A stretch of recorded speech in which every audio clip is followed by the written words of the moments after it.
Mencekam, serangan bertubi-tubi mengguncang Israel. Rudal dari berbagai arah menghantam kota-kota besar, menyebabkan kepanikan luar biasa. Jutaan warga berlarian, suara sirene meraung-raung, dan suasana berubah menjadi penuh ketakutan. Apakah ini awal dari kehancuran Israel? Bagaimana kondisi di lapangan saat ini? Simak selengkapnya dalam laporan berikut. Assalamualaikum warahmatullahi wabarakatuh. Semoga kita semua selalu dalam lindungan dan rahmat-Nya. Hari ini, kita akan membahas perkembangan terbaru yang sangat mengejutkan dunia. Sebelum lanjut, jangan lupa untuk like, komen, dan subscribe agar kalian tidak ketinggalan update berita terbaru dari kami. Dukungan kalian sangat berarti untuk channel ini terus berkembang.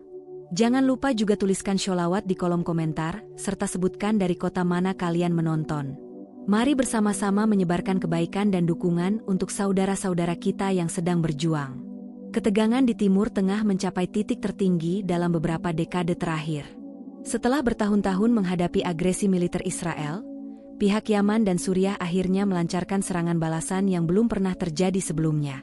Serangan ini dilakukan secara masif dan terkoordinasi, menghantam berbagai titik strategis di wilayah Israel. Laporan dari berbagai sumber menyebutkan bahwa sejak dini hari, langit Israel dipenuhi dengan kilatan cahaya rudal yang ditembakkan dari berbagai arah. Drone-drone militer dari Yaman terbang rendah di atas wilayah perbatasan, sementara rudal jarak jauh yang ditembakkan dari Suriah menghantam jantung pertahanan Israel. Suara ledakan menggema di seluruh penjuru negeri, menandakan bahwa serangan kali ini bukan serangan kecil yang bisa dengan mudah dihentikan oleh sistem pertahanan udara Iron Dome. Panik dan kepanikan melanda warga Israel. Video yang beredar di media sosial menunjukkan bagaimana beberapa rudal berhasil menembus sistem pertahanan dan meledak di area pemukiman. Sirene tanda bahaya meraung-raung tanpa henti, memperingatkan warga untuk segera mencari perlindungan. Namun, banyak dari mereka yang tidak siap menghadapi situasi ini. Beberapa terlihat berlarian di jalanan, mencoba mencari tempat aman, sementara yang lain menangis histeris, menyadari bahwa kali ini ancaman yang datang jauh lebih besar dari sebelumnya. Di kota Tel Aviv, yang merupakan salah satu pusat ekonomi dan pemerintahan Israel, suasana berubah drastis hanya dalam hitungan menit. Biasanya kota ini dipenuhi oleh aktivitas bisnis, wisatawan, dan warga yang menikmati suasana perkotaan. Namun pagi itu, Tel Aviv menjadi kota yang dipenuhi kepanikan. Ledakan terdengar di beberapa titik, menyebabkan kepulan asap hitam membumbung tinggi ke langit. Orang-orang yang sedang berada di luar langsung berhamburan, meninggalkan kendaraan mereka di jalanan dan berlari mencari tempat berlindung. Haifa, salah satu kota pelabuhan terbesar di Israel, juga tidak luput dari serangan. Beberapa rudal jatuh di dekat area industri, menghancurkan gudang penyimpanan serta fasilitas logistik penting. Kebakaran besar terjadi di beberapa lokasi, membuat petugas pemadam kebakaran kewalahan dalam menangani situasi. Gambar yang beredar menunjukkan kepanikan warga yang melihat kobaran api semakin membesar, dengan suara ledakan susulan yang terus terdengar dari dalam kawasan industri. Beersheva, kota yang terletak lebih ke selatan Israel, juga mengalami dampak besar dari serangan ini. Warga yang sebelumnya merasa lebih aman karena jauh dari perbatasan kini merasakan ketakutan yang sama. Rudal yang ditembakkan dari arah Yaman menghantam beberapa gedung di pusat kota, menyebabkan kerusakan parah. Banyak warga yang memilih meninggalkan rumah mereka dan menuju ke tempat perlindungan bawah tanah. Mereka yang tidak sempat berlindung terpaksa bersembunyi di dalam gedung-gedung, atau bahkan berjongkok di pinggir jalan dengan tangan menutupi kepala mereka. Pemerintah Israel segera mengeluarkan pernyataan darurat. Perdana Menteri Israel langsung mengadakan pertemuan dengan pejabat militer untuk merancang strategi pertahanan. Namun, serangan ini datang dalam jumlah yang sangat besar dan dalam waktu yang bersamaan, membuat sistem pertahanan Israel kewalahan. Iron Dome, yang selama ini dianggap sebagai salah satu sistem pertahanan udara paling canggih di dunia, kali ini tidak bisa sepenuhnya menangkal serangan. Beberapa rudal memang berhasil dihancurkan di udara, namun banyak juga yang lolos dan meledak di permukiman serta fasilitas militer. Dalam laporan militer Israel, disebutkan bahwa serangan ini terjadi dalam beberapa gelombang. Gelombang pertama datang dari arah Yaman, dengan puluhan drone bersenjata yang terbang rendah untuk menghindari radar. Gelombang kedua berasal dari Suriah, dengan rudal balistik jarak jauh yang ditembakkan langsung ke jantung kota-kota utama Israel. Gelombang ketiga datang dari perbatasan Lebanon, di mana kelompok-kelompok perlawanan turut serta dalam serangan ini dengan meluncurkan roket ke wilayah Israel Utara. Media-media internasional langsung menyoroti serangan ini sebagai salah satu eskalasi konflik terbesar dalam sejarah modern. Beberapa stasiun berita menyiarkan langsung kondisi di Israel, menunjukkan kepanikan warga serta dampak kehancuran yang ditimbulkan. Beberapa ahli militer bahkan menyebut bahwa ini adalah serangan paling parah yang pernah dihadapi Israel sejak berdirinya negara tersebut pada tahun 1948. Sementara itu, di sisi lain, Palestina dan negara-negara yang selama ini menjadi korban agresi Israel mulai merasakan bahwa keseimbangan kekuatan mulai berubah. Banyak rakyat Palestina yang turun ke jalan, mengungkapkan dukungan terhadap perlawanan yang dilakukan oleh Yaman dan Suriah. Mereka menyebut bahwa ini adalah balasan atas segala serangan yang telah dilakukan Israel selama bertahun-tahun terhadap rakyat Palestina. Israel, yang selama ini terbiasa berada di posisi menyerang, kini harus menghadapi kenyataan bahwa mereka berada dalam kondisi bertahan. Militer Israel mulai mengerahkan seluruh kekuatan mereka untuk menghadapi serangan ini. Namun dengan serangan yang datang dalam jumlah besar dan dari berbagai arah, situasi menjadi semakin sulit dikendalikan. Di beberapa titik perbatasan, terjadi bentrokan antara pasukan Israel dengan kelompok-kelompok pejuang dari wilayah Palestina dan Lebanon. Bentrokan ini semakin memperumit situasi, karena kini Israel tidak hanya harus menghadapi serangan udara, tetapi juga ancaman dari darat. Seiring berjalannya waktu, serangan masih terus berlangsung. Warga Israel yang sudah mulai kehilangan kepercayaan terhadap sistem pertahanan mereka, mulai mencari cara untuk menyelamatkan diri. Banyak yang mencoba melarikan diri ke negara-negara terdekat, sementara yang lain tetap bertahan dengan rasa takut yang luar biasa. Pemerintah Israel terus berupaya meminta bantuan dari sekutu mereka, terutama Amerika Serikat. Namun, dengan eskalasi yang begitu cepat dan situasi yang semakin tidak terkendali, banyak pihak yang mulai mempertanyakan, apakah ini adalah awal dari kehancuran Israel? Serangan mendadak yang menghantam Israel benar-benar membuat seluruh negeri berada dalam kepanikan. Jutaan warga yang sebelumnya hidup dalam rasa aman dan percaya penuh terhadap sistem pertahanan negaranya, kini harus menghadapi kenyataan pahit bahwa perlindungan mereka tidak sekuat yang mereka bayangkan. Sirene peringatan berbunyi tanpa henti di berbagai kota besar, menandakan bahwa ancaman belum berakhir. Suara ledakan terdengar di mana-mana, membuat suasana semakin mencekam. Di jalanan Tel Aviv, orang-orang berlarian tanpa arah. Banyak yang mencoba mencapai bunker perlindungan, tetapi jumlah tempat perlindungan yang tersedia sangat terbatas dibandingkan dengan jumlah warga yang panik ingin menyelamatkan diri. Anak-anak menangis ketakutan, sementara para orang tua mencoba menenangkan mereka dengan wajah penuh kecemasan. Beberapa orang tua bahkan terlihat menggendong anak-anak mereka dan berlari secepat mungkin menuju tempat yang lebih aman. Seorang saksi mata menggambarkan betapa mengerikannya situasi tersebut. Kami sedang duduk di ruang tamu ketika tiba-tiba sirene berbunyi. Awalnya kami mengira ini hanya latihan seperti sebelumnya, tetapi ketika suara ledakan mulai terdengar dari kejauhan, kami langsung menyadari bahwa ini adalah serangan sungguhan. Saya segera mengambil anak-anak saya dan berlari keluar. Tapi begitu kami sampai di jalan, pemandangannya sangat kacau. Semua orang berteriak, ada yang menangis, ada yang berusaha masuk ke dalam gedung untuk berlindung, tapi semuanya penuh. Kami benar-benar tidak tahu harus pergi kemana. Sementara itu, di wilayah Haifa, kepanikan tidak kalah hebat. Banyak warga yang sedang bekerja di kantor atau menjalankan aktivitas sehari-hari langsung meninggalkan pekerjaan mereka dan berlari ke tempat perlindungan terdekat. Masalahnya, tidak semua orang bisa dengan mudah menemukan tempat aman. Banyak yang akhirnya memilih berjongkok di bawah meja, berlindung di sudut bangunan, atau bahkan bersembunyi di mobil mereka sambil berharap rudal tidak mengenai lokasi mereka. Di pusat perbelanjaan besar di kota itu, suasana berubah menjadi kacau balau. Orang-orang yang tadinya sedang berbelanja kini berdesakan menuju pintu keluar, sementara beberapa dari mereka terjatuh dan terinjak-injak dalam kepanikan. Para pegawai toko berusaha mengendalikan situasi, tetapi rasa takut yang luar biasa membuat orang-orang tidak lagi mendengarkan arahan. Dalam hitungan menit, mal yang sebelumnya penuh dengan aktivitas berubah menjadi tempat perlindungan darurat, dengan ratusan orang yang terduduk di lantai, menangis, dan berdoa agar mereka selamat. Sistem komunikasi juga mulai mengalami gangguan. Banyak orang yang mencoba menghubungi keluarga mereka untuk memastikan keselamatan, tetapi jaringan telepon mulai sibuk atau bahkan tidak bisa diakses. Ini semakin memperburuk situasi, karena banyak warga yang terjebak di berbagai lokasi, tanpa bisa memberitahu keluarga mereka bahwa mereka baik-baik saja. Kepanikan pun semakin meluas, dengan ribuan orang yang berusaha mencari tahu kabar orang-orang terdekat mereka melalui media sosial dan pesan singkat. Di Beersheva, situasi tidak jauh berbeda. Sebagai kota yang lebih kecil dibandingkan Tel Aviv dan Haifa, fasilitas perlindungan di sini lebih terbatas.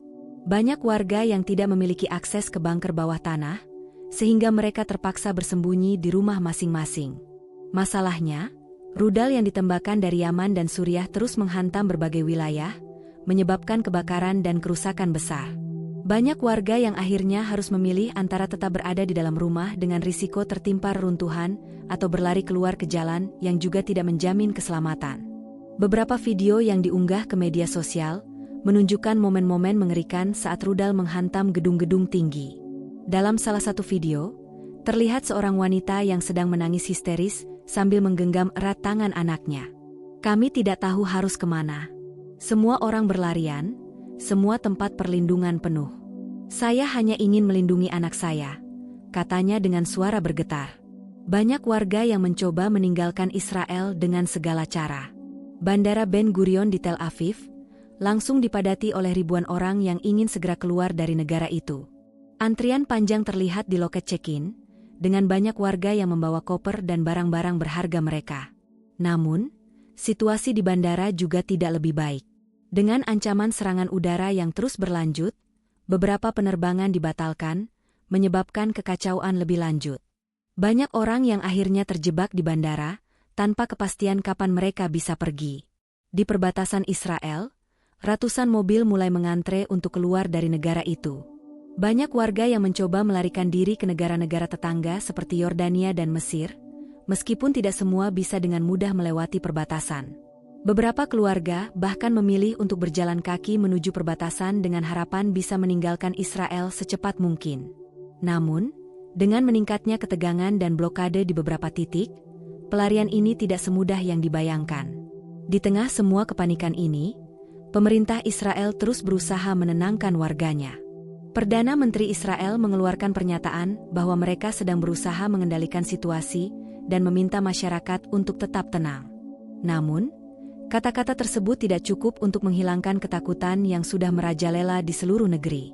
Banyak warga yang merasa bahwa pemerintah mereka telah gagal melindungi mereka, dan untuk pertama kalinya dalam sejarah modern, mereka merasakan sendiri bagaimana rasanya menjadi pihak yang diserang tanpa bisa berbuat banyak. Media internasional terus menyoroti betapa mengerikannya kondisi di Israel saat ini. Beberapa stasiun berita melaporkan bahwa ini adalah pertama kalinya Israel mengalami serangan dalam skala sebesar ini. Analis militer dari berbagai negara mulai mempertanyakan, bagaimana mungkin sistem pertahanan canggih Israel bisa ditembus dengan begitu mudah. Banyak yang percaya bahwa serangan ini telah mengubah peta kekuatan di Timur Tengah, dan kemungkinan besar akan ada dampak besar yang terjadi dalam waktu dekat. Sementara itu, bagi rakyat Palestina dan negara-negara yang selama ini menjadi korban agresi Israel, ini adalah pemandangan yang sangat berbeda. Banyak dari mereka yang merasa bahwa inilah saatnya Israel merasakan sendiri bagaimana rasanya hidup dalam ketakutan setiap hari, seperti yang dialami oleh rakyat Palestina selama bertahun-tahun. Di beberapa wilayah, rakyat Palestina turun ke jalan merayakan serangan ini sebagai bentuk perlawanan terhadap penjajahan yang telah mereka alami selama ini. Dengan kondisi yang semakin memburuk, satu pertanyaan besar mulai muncul. Apakah Israel masih bisa bertahan menghadapi serangan ini? Serangan besar-besaran terhadap Israel dalam beberapa jam terakhir langsung mengguncang dunia. Di berbagai belahan dunia, pemimpin negara, organisasi internasional, serta masyarakat global terkejut dengan eskalasi yang begitu cepat ini. Reaksi dari negara-negara besar pun langsung bermunculan. Media-media internasional menyiarkan laporan langsung dari lokasi kejadian, memperlihatkan bagaimana rudal-rudal yang ditembakkan dari Yaman dan Suriah telah menghantam pusat-pusat ekonomi dan militer Israel. Amerika Serikat sebagai sekutu utama Israel langsung bergerak cepat. Presiden segera mengadakan pertemuan darurat dengan pejabat tinggi militer dan keamanan nasional. Gedung Putih mengeluarkan pernyataan resmi yang mengutuk serangan ini dan berjanji akan memberikan dukungan penuh kepada Israel untuk mempertahankan diri. Beberapa kapal perang AS yang berada di Laut Tengah langsung diperintahkan untuk bersiaga, siap menghadapi kemungkinan intervensi lebih lanjut. Namun, di dalam negeri AS sendiri, masyarakat terpecah. Sebagian besar pendukung Israel menyerukan agar AS segera mengirim bantuan militer, sementara sebagian lainnya merasa bahwa Israel kini sedang merasakan konsekuensi dari kebijakan agresif mereka selama bertahun-tahun terhadap Palestina dan negara-negara Timur Tengah lainnya. Demonstrasi pro dan kontra Israel mulai bermunculan di berbagai kota besar di AS. Di Eropa, negara-negara seperti Inggris, Jerman, dan Prancis juga mengutuk serangan terhadap Israel. Mereka menyerukan agar Yaman dan Suriah segera menghentikan serangan dan kembali ke jalur diplomasi. Namun, seperti halnya di AS, reaksi masyarakat Eropa juga terpecah. Beberapa kelompok masyarakat justru mendukung serangan ini sebagai bentuk perlawanan terhadap Israel yang selama ini dianggap melakukan penjajahan terhadap Palestina. Di Timur Tengah sendiri, reaksi sangat beragam. Negara-negara seperti Iran, Irak, dan Lebanon terang-terangan mendukung serangan terhadap Israel. Mereka menyebutnya sebagai balasan atas tindakan agresif Israel selama bertahun-tahun. Iran, yang selama ini dikenal sebagai musuh utama Israel, bahkan merilis pernyataan resmi bahwa mereka siap memberikan dukungan lebih lanjut kepada Yaman dan Suriah jika Israel memilih untuk melakukan serangan balasan. Sementara itu, negara-negara Arab lainnya seperti Arab Saudi, Uni Emirat Arab, dan Mesir berada dalam posisi yang lebih hati-hati. Meskipun mereka memiliki hubungan yang kompleks dengan Israel, mereka tidak ingin konflik ini meluas dan mengancam stabilitas kawasan. Beberapa di antaranya menyerukan pertemuan darurat di Liga Arab untuk membahas langkah selanjutnya. Organisasi internasional seperti Perserikatan Bangsa-Bangsa, PBB, dan Organisasi Kerjasama Islam, OKI, juga langsung mengadakan pertemuan darurat. Sekretaris Jenderal PBB menyerukan agar semua pihak menahan diri dan menghindari eskalasi lebih lanjut. Namun, banyak pihak yang pesimis bahwa diplomasi dapat menghentikan konflik ini, mengingat Israel telah mengerahkan hampir seluruh kekuatan militernya untuk menghadapi serangan ini. Sementara itu, di dalam negeri Israel sendiri, situasi semakin tidak terkendali. Pemerintah telah mengeluarkan perintah darurat nasional, meminta seluruh warga untuk tetap berada di tempat perlindungan hingga ada pemberitahuan lebih lanjut. Militer Israel, IDF, telah dikerahkan dalam jumlah besar ke berbagai titik strategis, bersiap untuk membalas serangan ini dengan kekuatan penuh. Namun, di tengah persiapan militer ini, ketidakstabilan politik mulai muncul di Israel. Sebagian anggota parlemen Israel mulai mempertanyakan apakah pemerintah telah gagal dalam melindungi rakyatnya. Demonstrasi besar-besaran mulai terjadi di beberapa kota besar, di mana warga menuntut penjelasan mengapa sistem pertahanan Iron Dome gagal menangkal serangan ini. Beberapa warga bahkan mulai kehilangan kepercayaan terhadap pemerintah mereka, merasa bahwa Israel kini tidak lagi sekuat yang mereka bayangkan. Di Palestina, situasi sangat berbeda. Ribuan warga turun ke jalan, merayakan serangan ini sebagai bentuk kemenangan atas Israel yang selama ini menindas mereka. Di Gaza, perayaan besar-besaran terjadi, dengan warga meneriakkan dukungan untuk Yaman dan Suriah. Kelompok perlawanan Palestina seperti Hamas dan Jihad Islam bahkan mengeluarkan pernyataan bahwa mereka siap untuk meningkatkan perlawanan terhadap Israel di saat yang paling tepat ini. Dengan serangan yang terus berlanjut, dunia kini dihadapkan pada pertanyaan besar. Apakah ini akan menjadi awal dari perang besar di Timur Tengah?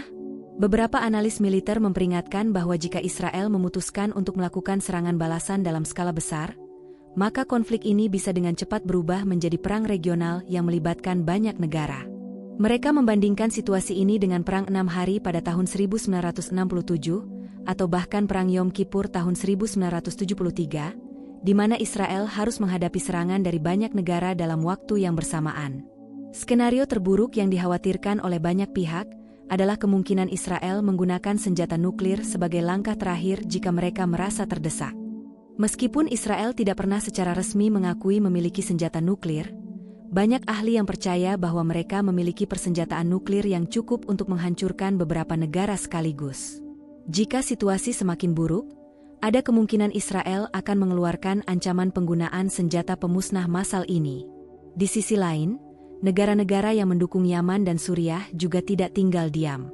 Iran, yang selama ini menjadi musuh utama Israel, telah mengeluarkan peringatan keras bahwa jika Israel menyerang lebih lanjut, mereka tidak akan ragu untuk turun tangan.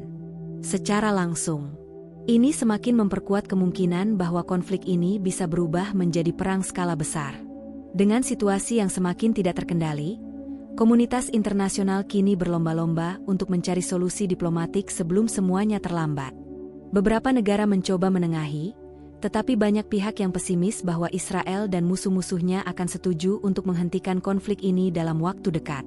Satu hal yang pasti, konflik ini telah mengubah wajah Timur Tengah selamanya.